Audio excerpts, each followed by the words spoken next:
Assalamualaikum warahmatullahi wabarakatuh. Saya Cindy Ardelis dari kelas MN2 3C. Di sini saya akan menjelaskan tentang kapital struktur dan leverage dari mata kuliah manajemen risiko keuangan. Dalam dunia bisnis, setiap perusahaan memerlukan dana untuk menjalankan operasional dan perkembangan. Sumber dana ini bisa berasal dari modal sendiri, equity maupun utang debit. Kombinasi keduanya disebut dengan kapital struktur, sedangkan leverage berkaitan dengan penggunaan utang untuk memperbesar potensi keuntungan dan risiko. Kapital struktur adalah perbandingan antara modal sendiri dan utang yang digunakan perusahaan dalam membiayai asetnya. Struktur modal yang seimbang menjaga stabilitas keuangan dan mengoptimalkan laba. Contohnya, jika perusahaan memiliki 60% modal sendiri dan 40% utang, berarti tingkat leverage-nya moderat. Kompeten kapital struktur, modal sendiri, equity, saham biasa, saham preference, laba ditahan, tidak ada kewajiban bunga. Untuk kedua, utang debit, biasanya obligasi, pinjaman bank, kredit jangka panjang, ada kewajiban bunga tetap tiap periodenya. Keuntungan utang adalah bunga dapat mengurangi pajak, namun jika berlebihan meningkatkan resiko keuangan. Untuk faktor yang mempengaruhi kapital struktur yaitu stabilitas penjualan. Semakin stabil, semakin mudah mendapatkan utang. Tingkat pertumbuhannya, perusahaan yang tumbuh cepat tumbuh tambahan modal besar, butuh tambahan modal besar. Biaya modal, perusahaan memiliki sumber dana yang paling efisien. Kontrol kepemilikan, pemilik kadang memiliki utang agar tidak kehilangan kendali. Untuk kondisi ekonomi dan risiko bisnis.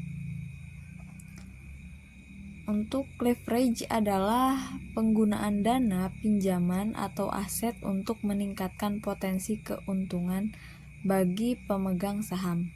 Leverage membantu meningkatkan ROE, tetapi jika menambah risiko keuangan, jika mendapatkan penurunan. Oleh karena itu, penggunaan leverage harus hati-hati dan terukur. Jenis leverage biasanya yaitu 1. Operating leverage berkaitan dengan biaya tetap operasional. Semakin tinggi biaya tetap, semakin besar risiko operasi.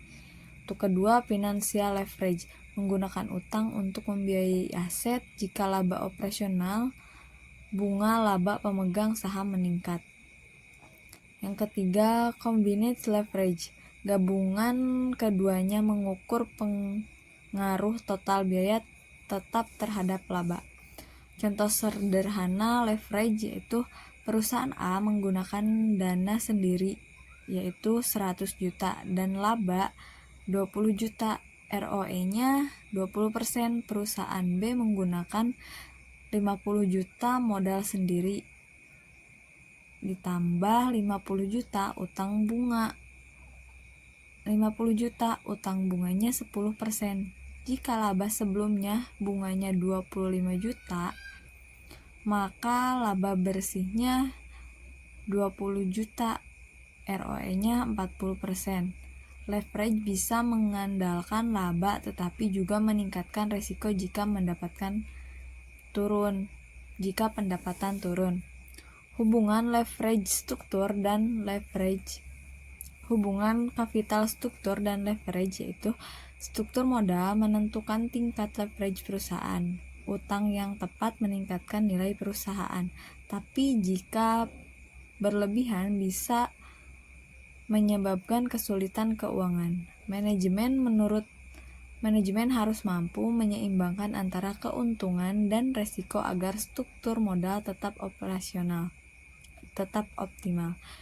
Risiko dari leverage tinggi yaitu beban bunga meningkat, menurunnya kemampuan pembayaran utang, risiko kebangkrutan meningkat, kemudian menurunnya kepercayaan investor. perusahaan perlu memastikan leverage tetap pada tingkat yang aman.